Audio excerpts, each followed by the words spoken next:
আমি আপনাদেরকে ছোট্ট একটি রুকিয়ার পদ্ধতি বলবো। মোটামুটি টানা 3 থেকে 5 মাস এটা করতে পারেন, আপনাদের জীবনের অনেক অনেক সমস্যা চলে যাবে ইনশাআল্লাহ। যখন প্রতিদিন সকালবেলা ঘুম থেকে উঠবেন, ঘুম থেকে ওঠার পরে সালাত আজকার শেষে আপনারা 2 লিটার বা 1.5 লিটার একটি পানির বোতল নেবেন। পানির বোতল নিয়ে নিয়ত করবেন যে আল্লাহ, আমার উপর যদি কোনো জাদু থাকে, কোনো বদনজর থাকে, হাসাদ থাকে বা কোনো জিন শয়তানের সমস্যা থাকে যা আমার জীবনকে ধ্বংস করছে, আমার ইমানকে ধ্বংস করছে, আমার আখলাককে ধ্বংস করছে, আমার পরিবারকে ধ্বংস করছে, অথবা আমার পেছনে এমন কোনো চক্রান্ত আছে জিন শয়তান অথবা মানুষের যা আমাকে শেষ করে দিচ্ছে ভেতরে ভেতরে, আল্লাহ আপনি সেগুলোকে ধ্বংস করে দিন, আল্লাহ আপনি আমার জন্য যথেষ্ট হয়ে যান। আমরা এই দোয়া করব। এই দোয়া করে সেই পানির বোতল মুখের সামনে নিব।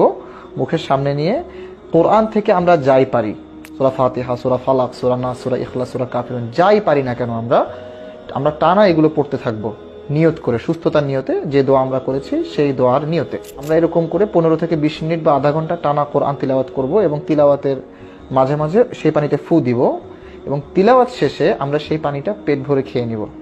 এমন অনেক কিছু আপনি দেখতে পাবেন, এমন অনেক সফলতা, এমন অনেক সমস্যার সমাধান আপনি অনুভব করতে পারবেন, আপনি স্বচক্ষে প্রত্যক্ষ করবেন, যে সকল সমাধানের জন্য হয়তোবা আপনি ইতিপূর্বেই লাখ লাখ টাকা খরচ করে ফেলেছেন অথবা আশা ছেড়ে দিয়েছিলেন।